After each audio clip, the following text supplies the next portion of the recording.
आज बात करते हैं एक छोटी सी लेकिन बहुत ही गहरी कविता की। ये एक ऐसे प्रेम के बारे में है जो आप जानते हैं सिर्फ एक एहसास नहीं है, बल्कि ये एक आध्यात्मिक लॉ की तरह है।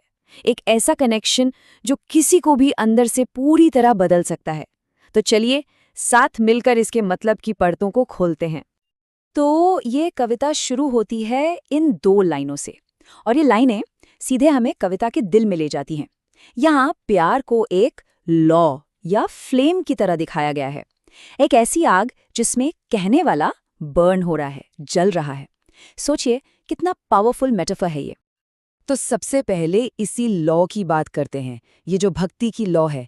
देखिए यहाँ जलना का मतलब तबाही वाली आग नहीं है, नहीं बिल्कुल नहीं। ये एक ट्रांसफॉर्मेटिव फ्लेम है, एक ऐसी लॉ जो रोशन करती है, खत्म नहीं करती। अब जरा इस कॉन्ट्रास्ट को देखिए, एक तरफ तो जलना है और दूसरी तरफ हर सांस में पालना। ये क्या दिखाता है? यही कि ये प्यार कोई बोझ नहीं है, बल्कि ये तो एक लाइफ गिविंग एनर्जी है, एक ऐसी शक्ति जो हर पल हर सांस में जिंदा रखती है। ये एक तरह की कांस्टेंट स्पिरिचुअल प्रैक्टिस है, एक साधना। और ये भक्ति की लॉ इतनी इतनी इंटेंस है कि इसमें जो मैं है, जो आई है, वो जैसे घुल जाता है, डिसॉल्व हो जाता है। तो अब हम इसी पर बात करेंगे, मैं के मिटने और फिर शून्य से खिलने के सफर पर।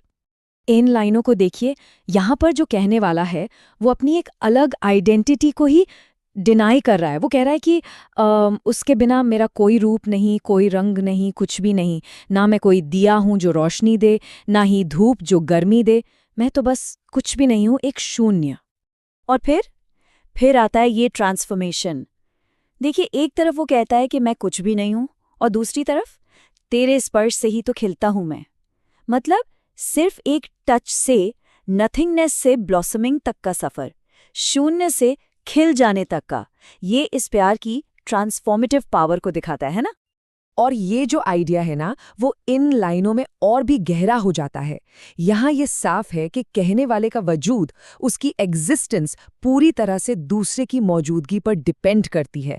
उसके बिना सब शून्य है, वॉइड, और उसके साथ जीवन सजता है, मतलब कंप्लीट होता है, खूबसूरत बनता है। अब आते हैं इस कविता के एक बहुत ही इंपॉर्टेंट कल्चरल रेफरेंस पर, और इसको समझे बिना हम इस प्यार की गहराई को शायद पूरी तरह से नहीं समझ पाएंगे, क्योंकि ये सिर्फ दो इंसानों का प्यार नहीं है, इसमें एक डिवाइन एको है, दिव्यता की एक गूंज है। तो सवाल ये है कि राधा और कृष्ण हैं कौन?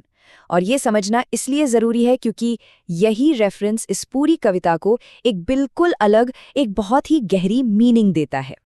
तो बिल्कुल सिंपल शब्दों में कहें तो राधा और कृष्ण का प्रेम आत्मा का परमात्मा से प्रेम का सबसे बड़ा सिंबल है। राधा को आत्मा माना जाता है और कृष्ण को परमात्मा।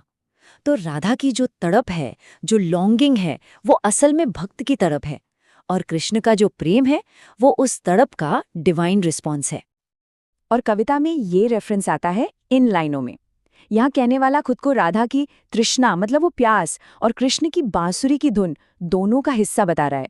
वो सिर्फ सुन नहीं रहा है, वो उस डिवाइन मेलोडी में बह रहा है, उस संगीत में जो भक्त को भगवान से जोड़ता है। तो अब तक हमने आग की बात की, पहचान के मिटने की बात की। अब कविता आगे बढ़ती है और प्यार के कंटिन्यूअस फ्लो की बात करती है, और इसके लिए एक बहुत ही पावरफुल और पवित्र सिंबल का इस्तेमाल होता है, गंगा। कविता कहती है, तुम्हारी यादें हैं जैसे गंगा की धार। जरा सोचिए इस इमेज के बारे में। गंगा की धार, एक पवित्र नदी जिसका बहाव कभी नहीं रुकता, जो जिंदगी देती है और सब कुछ पवित्र कर देती है। ये मेटाफर बिल्कुल परफेक्ट बैठता है। इसका मतलब क्या हुआ कि ये यादें पवित्र हैं, सेक्रेड, जो मन को साफ करती हैं। ये यादें शांत हैं, काम, जो सुकून देती हैं। और ये बेशुमार हैं, बाउंडलेस, मतलब कभी खत्म ना होने वाली, एक कांस्टेंट फ्लो की तरह। क्या कमाल का तरीका है प्यार की नेचर को डिस्क्राइब करने का। और कविता का अंत हमें एक ऐसी यूनियन, एक ऐसे मिलन पर लाकर छोड़ता है जहां कोई फर्क, कोई सेपरेशन बचा ही नहीं है। यहाँ पर मौजूदगी हर जगह है, शब्दों में भी और खामोशी में भी। तो एक तरफ कहा गया है हर शब्द मेरा तुझसे जुड़ा है, मतलब जो कुछ भी कहा जा रहा है, जो भी एक्सप्रेशन है, वो सब तुमसे ही शुरू होता है और तुम पर ही खत्म। और फिर ठीक इसके बाद हर मौन मेरा तुझसे जुड़ा है। मतलब जो खामोशी है, जो साइलेंस है, वो भी तुमसे ही जुड़ी है। ये कितनी गहरी बात है ना? कि ये प्यार सिर्फ कही हुई बातों में नहीं, बल्कि अनकही खामोशियों में भी है। ये मिलन इतना कंप्लीट है कि यहाँ शब्द और खामोशी का फर्क ही खत्म हो गया है। तो आखिर में ये कविता हमें एक बहुत गहरे सवाल के साथ छोड़ जाती है कि अगर प्यार सिर्फ एक इमोशन नहीं है, बल्कि हमारी एग्जिस्टेंस का, हमारे होने का ही आधार है, तो फिर किसी से सच में जुड़े होने का मतलब क्या होता है?